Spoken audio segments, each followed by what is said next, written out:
Welcome to this episode of Cooking with Kirby. Today we're going to be making a delicious and beautiful peach cobbler. This recipe is perfect for any time of the year. It's great during Easter time, Thanksgiving, Christmas, New Year's Eve. If you get asked to come to a party and they want you to bring a dessert, this recipe is it.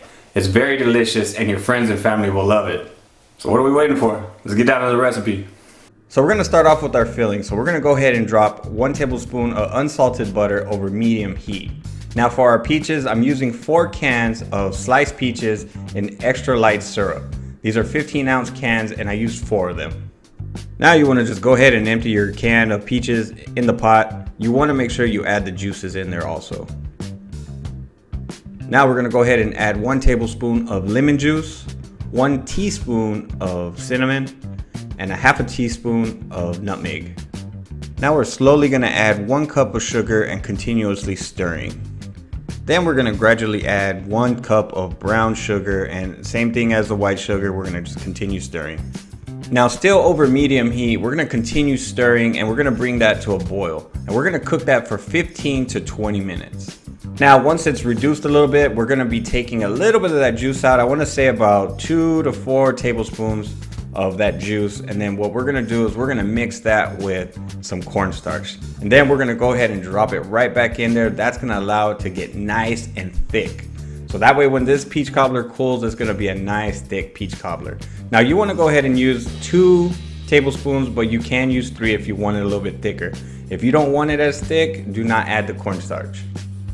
Now in this peach cobbler, I did add 3 tablespoons of cornstarch. Now I am putting it in a pie crust, so I did want this thick. I didn't want a real runny peach cobbler. So just keep that in mind. Depending on how you're making it, you can make it different ways. But if you do not want it as a thick peach cobbler, you can just go ahead and add less of the cornstarch or don't put any at all. Now I went ahead and turned off the heat. Now it's going to start thickening it up. It's going to make like a nice beautiful glaze, but it does thicken up more as it cools down. Now that our filling is done, we're going to take a 9x13 pan and we're going to oil it very, very good. This is just some non-stick spray oil. It's got a butter flavor, so that kind of helps with the flavor on the crust. So you want to make sure you get a good coating of the oil all over your pan. Now we picked up this pack of pie crust. You get 2 pie crusts in each pack. So we ended up picking up 2 packs. So what we're going to do is we're going to roll out our pie crust and we're going to roll it with a pin. We kind of want to smooth it out and then, kind of stretch out your dough. That's also going to allow you to shape it into a square shape so that way you can kind of fit it a little bit better in your pan.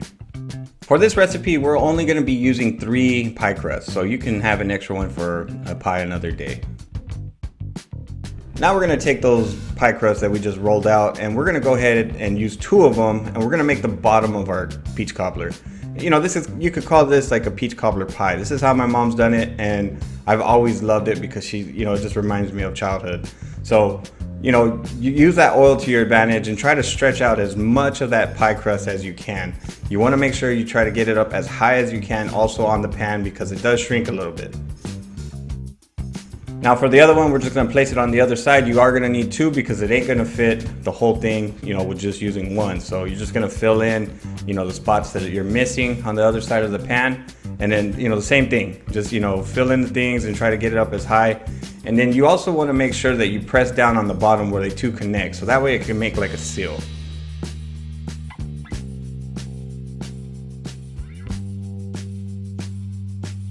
Now that you got your pie crust in there, it's time to fill it. Now before we start filling, we're going to take the 3rd pie crust and we're going to go ahead and cut that in strips. What we're going to be using that for is we're going to be making a lattice top for our peach cobbler. Now my mom's always done this. This is when you say peach cobbler, this is what I think of. But I know it's not a traditional southern peach cobbler. You could call it like a peach cobbler pie. So what we're going to do is we're going to scoop up the peaches. You don't want all of those juices because how my mom makes it, she tries to make it thick. So that way, once it's cooled down, you can actually cut it and it stays all together. Now you are going to use a little bit of that juice, but for me, I like it thick. So it just really depends on your preference on how you like your peach cobbler filling. So now we're going to take that other pie crust that we had opened up and we're gonna take the strips and we're gonna make a weave pretty much. It's not a traditional weave, but once you put everything on there and get everything baked up, it's gonna look just like a perfect weave. For the strips going sideways, you're not gonna have an issue getting them across the pan, but the long wise, you might have to stretch your strips a little bit. It's dough, you'll be able to stretch it, so that's not to worry. Just go ahead and stretch it out. Just keep in mind that, as you place a strip down, you want to go ahead and smash it on the side right there where the bottom of the crust, ends. So, once you get it nice and baked, it's going to just come out perfect, and you won't even think, that it's not a weave. Now you're going to take 2 tablespoons of melted butter, and you want to go ahead and just, brush it on all the crust that you see exposed to the oven. This is going to help it, give it a nice color as you bake it. Once you get your crust nicely buttered, you want to take a mixture of sugar and cinnamon, and then you want to just go ahead and sprinkle right on top. You can also add a little bit of nutmeg to this mixture, but I'm just using cinnamon and sugar. Then for our final topping, we're going to be adding some maraschino cherries. This is like the candy on top of the goodness. You want to make sure you get at least 1 or 2 cherries in each serving. So go ahead and place that between each hole of the weaves. Now we're gonna go ahead and bake it at 350 degrees preheated oven for 1 hour and 15 minutes. And once you take it out of the oven, you're gonna have some bubbling goodness, and you need to let it rest. Now from here, you're just gonna let your peach cobbler cool. I wanna say at least 2 to 3 hours, just let it get to room temperature. Once it's cool, it's worth the wait, trust me. This peach cobbler is very delicious, and as you can see, it's got a nice thick consistency, and it's like a pie. So it's got a lot of flavor, and it's very, very good. And I'm pretty sure your friends and family will love it. And make sure you always get a cherry, at least on that first bite. So what do you think about that? Let me know down in the comments section. This is a very easy recipe, and it's delicious. Your friends and family will love it.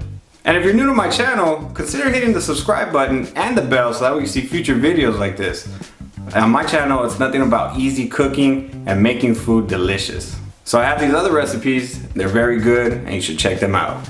Now y'all be beautiful and take care.